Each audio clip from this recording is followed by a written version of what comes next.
Merci, Monsieur le Président. Je ne ferai pas exception aux félicitations qui ont été adressées à la fois au Président et à la rapporteure, parce que ce rapport témoigne vraiment d'une belle maîtrise du sujet.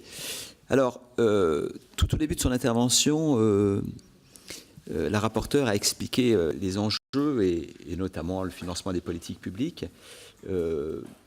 J'ajoute qu'une partie de la dette peut sans doute être expliquée par ce fait-là, parce que la dette, c'est bien sûr, ça peut être des dépenses excessives, mais aussi des recettes insuffisantes, et on est au cœur du sujet.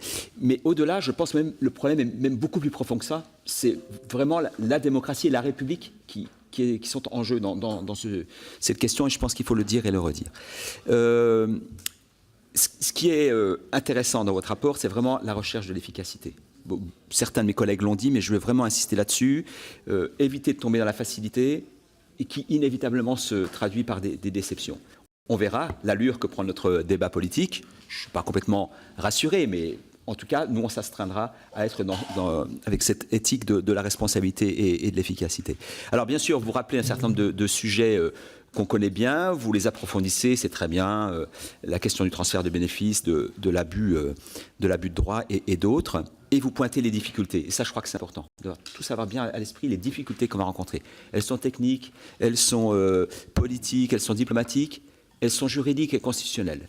Et dans les différents avis qui ont été rendus, je terminerai là-dessus, par le Conseil constitutionnel sur différents sujets au mandat précédent, c'est le cas sur la publicité des trusts, ça a été le cas sur la communication des indices financiers des entreprises. C'est toujours le principe de liberté, voire de secret des affaires qui est mis en avant. C'est légitime, c'est tout à fait légitime, et personne ne saurait contester cette argumentation, notamment du Conseil constitutionnel.